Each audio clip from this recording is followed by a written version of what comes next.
तो हेलो दोस्तों, स्वागत है आप सभी लोगों का जी एक्सप्लेन ट्यूब चैनल पर। दोस्तों आज मैं एक्सप्लेन करने वाला हूं साउथ के सुपरस्टार सूर्या की एक super hit film time story को, जो 2016 में रिलीज हुई थी। इसमें आपको सूर्या के चार कैरेक्टर देखने को मिलने वाले हैं और इस फिल्म का कॉन्सेप्ट टाइम ट्रेवल के ऊपर दिखाया गया है। आप लोगों से मैं रिकमेंड करना चाहता हूँ, जिसने भी ये फिल्म नहीं देखी पहले उसे ये फिल्म देख लेनी चाहिए। तो चलो अब बिना टाइम वेस्ट किए मूवी स्टार्ट करते हैं। फिल्म की शुरुआत में दिखाया जाता है एक आदमी को जो अपनी छत पर बिजली का तार लगा रहा था, लेकिन एक चील की वजह से उससे तार नीचे गिर गया और इस तार में करंट भी था। खैर वो आदमी देखता है घड़ी को जिसमें 5 बजने में 10 मिनट कम थे। ये देख के वो मेन गेट के पास जाके खड़ा हो जाता है। ये आदमी इस घर के मालिक डॉक्टर राम का वॉचमैन है। अब हम राम को देखते हैं। ये एक साइंटिस्ट है और इसने एक घड़ी बनाई है, लेकिन अभी इसे चालू करना बाकी था। तभी वहाँ राम की वाइफ आती है अपने छोटे से बच्चे के साथ और उससे फ्लोर पे केमिकल गिर गया था। राम अपनी बीवी बच्चे तो बहुत प्यार करता है। उसकी वाइफ बच्चे को राम को देकर नीचे चली जाती है और राम बच्चे को एक सीक्रेट कमरे में ले जाके उसे उसके पालने में डाल देता है। और ये पालना भी बहुत एडवांस टेक्नोलॉजी से बना हुआ था। वो बच्चे को कमरे में बंद करके आ जाता है और फिर से अपने काम पे लग गया। अब हम देखते हैं कुछ लोगों को जो वहाँ ट्रेन के जाने का वेट कर रहे थे और ट्रेन के गुजरते ही वे भी चल देते हैं। इधर राम मशीनों को चालू करके वॉच में एनर्जी डाल रहा था। गाड़ी में जो लोग बैठे थे वो राम के घर आ जाते हैं। तो हमें पता चलता है ये वॉचमैन तो राम का है, लेकिन काम अथरिया के लिए करता है। अथरिया राम का जुड़वा भाई है और काम के बदले अथरिया उसे इनाम में गोली मार देता है। इधर राम का डिवाइस एक्टिवेट हो चुका था। वो खुशी से जोर जोर से प्रिया को बुलाता है, लेकिन प्रिया तो कुछ बोली नहीं रही। वो विंडो से बाहर देखता है तो उसे गाड़ियां खड़ी हुई नजर आती है और वॉचमैन की लाश भी। यहाँ ध्यान देने वाली बात यह है कि राम के एक हाथ में 6 उंगलियां हैं। खैर वो तुरंत ही वॉच को एक बॉक्स में बंद करके और अलमारी में एक बुक रख के नीचे जाता है तो उसे उसकी वाइफ मिलती है और साथ में उसका भाई भी। अब हमें अथरिया को दिखाया जाता है। ये सिर्फ राम से 3 मिनट बड़ा है और आज तो इसका जन्मदिन भी है। अथरिया वहाँ राम की वॉच लेने के लिए आया है। वो मना करता है तो उसे पड़ता है एक पंच। अथरिया ने राम से वो चाबी तो ले ली जिसमें वॉच रखी है और वो सब बॉक्स ढूंढने लगे। इधर इन दोनों को भी बांध दिया गया। राम प्रिया को बताता है वॉच बच्चे के पास है और बच्चा पालने में और पालना उसी सीक्रेट कमरे में। अथरिया को उसी बुक का निशान नजर आता है जो राम ने रखी थी। तभी बच्चे के रोने से उसका ध्यान हट गया, लेकिन उस पालने ने उसे छुपा दिया। वॉच ना मिलने पर वो आके प्रिया को जान से मार देता है और अब इसे भी मारने आता है। अभी थोड़ी देर पहले जो केमिकल उसकी वाइफ से गिरा था वो फ्लोर से पार होकर नीचे सिलेंडर पे गिर रहा था, जिसकी वजह से सिलेंडर ब्लास्ट हो जाता है और अथरिया भी दूर जाके गिरता है। इसी दौरान राम भी खुल गया। वो फौरन सीक्रेट दरवाजा खोल के अंदर घुस जाता है। जब तक अथरिया वहाँ आता है तब तक राम एक और सीक्रेट दरवाजे से वहाँ से निकल जाता है। वो एक टनल से होता हुआ जा रहा था। सारे गुंडे भी उसे ढूंढने निकल जाते हैं। राम किसी दरवाजे से जंगल में बाहर निकलता है। अथरिया जब तक उसके पास पहुंचता है तब तक वो एक ट्रेन पे कूद के फिर एक बार अथरिया के हाथ से निकल जाता है। राम ट्रेन के अंदर आके बच्चे को छुपाता है, लेकिन इस डब्बे में कोई नहीं था और अगले डब्बे में उसे कोई मिलता है। खैर अथरिया अपने सबसे वफादार आदमी मिराज के साथ ट्रेन का पीछा करता है। अथरिया ट्रेन में आके देखता है तो राम अपने बच्चे को लेकर खाली वाले डिब्बे में बैठा था। वो उसके पास आकर बैठ जाता है और फिर उसकी तलाशी लेता है, पर बच्चे के रोने से उसे पता चल गया वॉच इसके पास नहीं बच्चे के पास है। फिर वो राम को गोली मार देता है। वो पालना खोल के देखता है तो उसमें ना बच्चा था ना वॉच। उसमें से तो बस बच्चे के रोने की आवाज आ रही थी और तभी पालने से 10 से रिवर्स काउंटिंग शुरू हो गई। उसे लगा ये बॉम्ब है। वो उसे उठा के फेंकने की भी कोशिश करता है, लेकिन वो चेन से बंधा हुआ था और अपनी जान बचाने के लिए वो ट्रेन से एक खाई में कूद जाता है। पर इस गधे को ये नहीं पता ये बच्चे का पालना है। गिनती 10 तक काउंट होकर अल्फाबेट्स उल्टे शुरू हो गए। ये तो सिर्फ बच्चे के लिए था जिसे वो बॉम्ब समझ के कूद गया और बच्चा तो राम ने मरने से पहले एक लड़की को दे दिया था, साथ में वो बॉक्स भी जिसमें वॉच रखी थी। और अब फिल्म पहुंच जाती है 26 साल आगे, जहां हम देखते हैं राम के बेटे मनीष को और उसकी माँ को, साथ ही उस बॉक्स को भी जो वो मनीष के साथ लाई थी। वो उसे कुर्सी के नीचे लगाते हैं क्योंकि वो कभी खुलता ही नहीं। मनीष एक वॉच मैकेनिक है और उसकी घड़ियों की दुकान है। मनीष के पड़ोस में एक नाई वाला भी रहता है, श्रवण, जो मनीष का दोस्त है। अगले सीन में हमें इस फिल्म की हीरोइन को दिखाया जाता है जो पढ़ने के लिए शहर जा रही है, लेकिन सब इशारे से बात कर रहे थे क्योंकि इसके खानदान में कोई शुक्रवार को घर छोड़ के भाग गया था।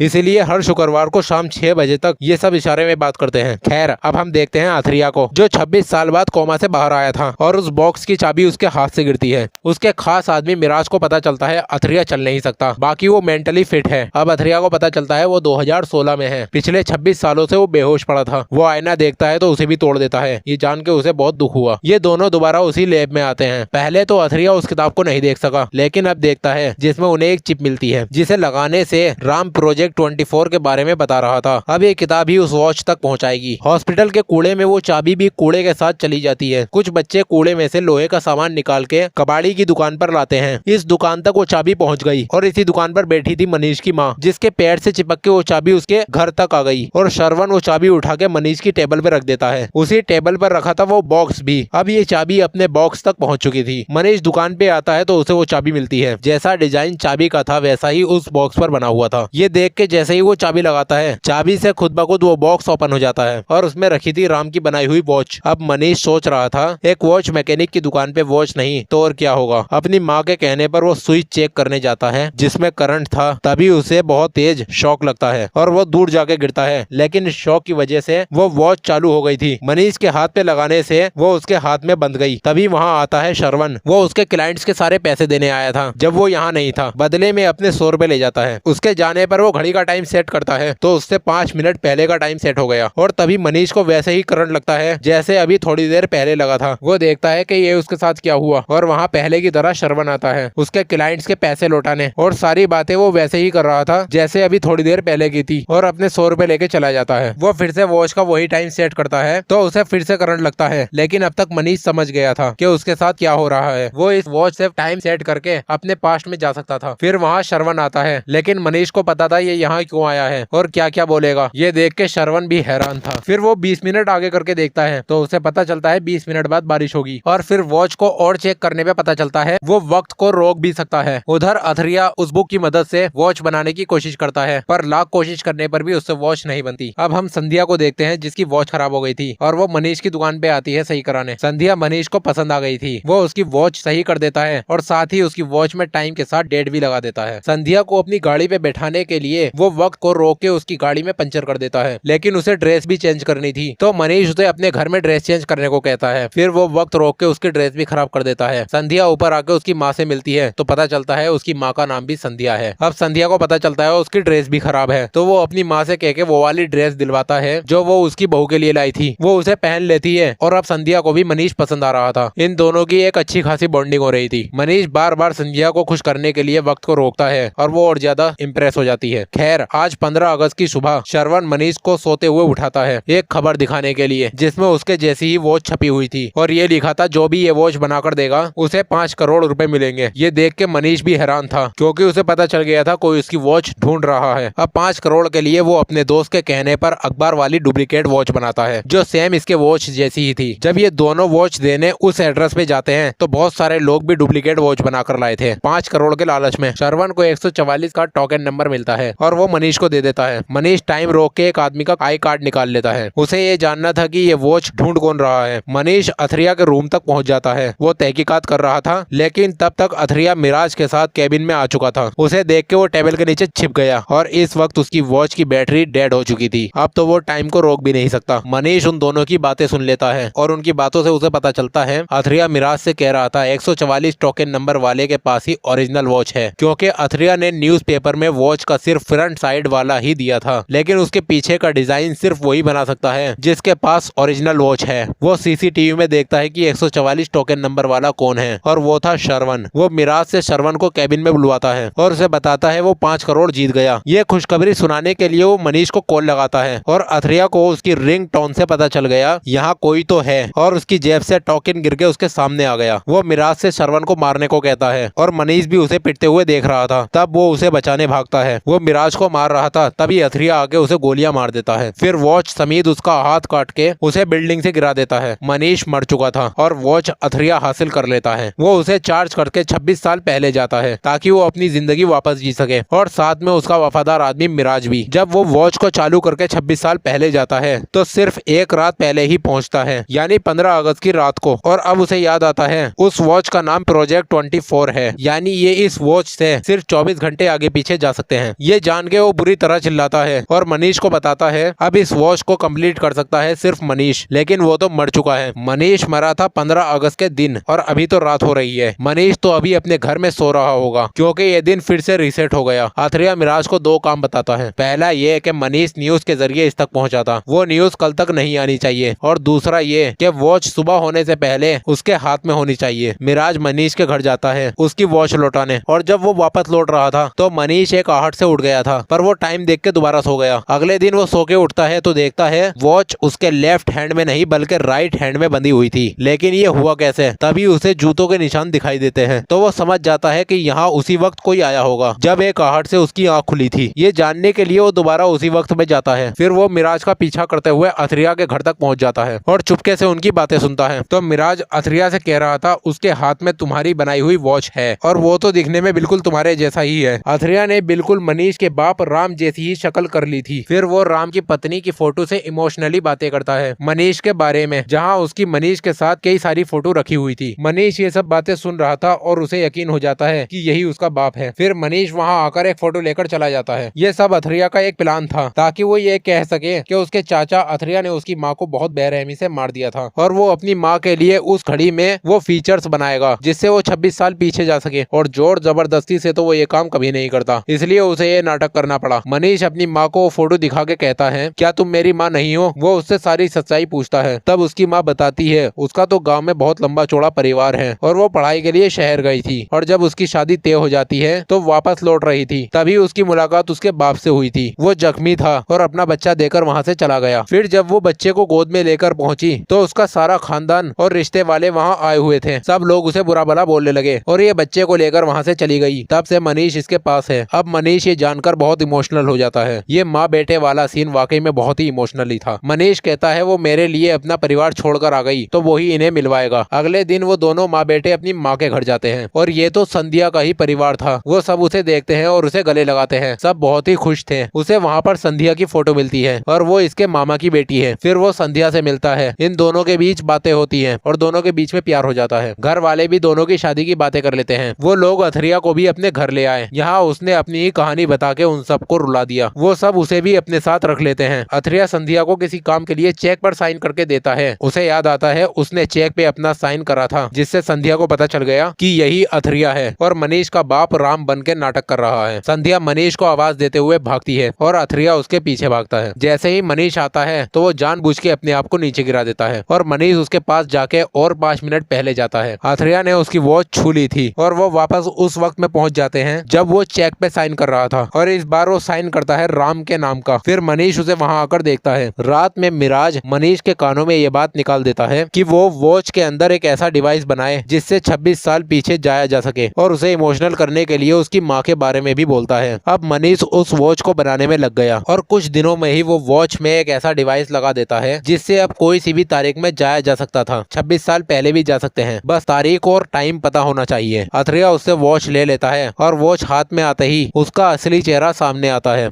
वो उसे तारीख और टाइम बताता है 13 जनवरी 1990 शाम 5 बजे और वो जैसे ही वॉच हाथ में लगाता है तो पता चलता है ये वॉच तो नकली है। आखिर मनीष कोई कच्चा खिलाड़ी थोड़ी है। उसने फोटो में अपने बाप की छठी उंगली देखी थी और फिल्म की शुरुआत में मैंने कहा भी था कि राम के हाथ में 6 उंगलियां हैं। ये देख के मनीष भी 26 साल पीछे जाना चाहता था, बस उसे टाइम और डेट नहीं पता था। वो अपनी वॉच में वही समय सेट करता है। इतने में मिराज ने अथरिया को उसके पास फेंक दिया था और उसने भी जाते जाते वॉच को पकड़ दिया था। यानी अब इसे भी सब कुछ याद रहेगा और अब वही वाला दिन सेट हो चुका था जब वहाँ से ट्रेन गुजर रही थी और अथरिया अपने लोगों के साथ ट्रेन के गुजरने का वेट कर रहा था। अथरिया कार से निकलता है और खुशी के मारे नाचने लगता है। मिराज को तो पता ही नहीं कि ये नाचने क्यों लगा, क्योंकि मिराज ने वो वॉच नहीं छुई थी, इसलिए वो कुछ नहीं जानता। अथरिया को पता था आगे एक टनल है। वो 2 आदमियों को टनल के पास भेज देता है और घर की पावर लाइन काट देता है। इधर राम अपनी वॉच चालू कर रहा था और पावर भी चली गई। राम देखता है उसकी वॉच वहाँ नहीं थी, तो फिर वॉच कहाँ गई? तब उसकी वाइफ बताती है वॉच तो बच्चे के हाथ में बंधी हुई है। वो जाके देखता है कि ये इसके हाथ में कैसे आई, लेकिन ये उसकी बनाई हुई वॉच नहीं थी। इसमें तो एडवांस फीचर लगे हुए थे और डेट पड़ी थी 2016 की। इससे उसे पता चल जाता है कि उसका बेटा टाइम ट्रेवल करके 26 साल पीछे आया है। वो सोचते हैं कि ये आया क्यों है। राम समझ जाता है कि ये कोई तो खतरे की निशानी है। अथरिया वहाँ आ चुका था और वॉचमैन से गेट बंद करने को कहता है।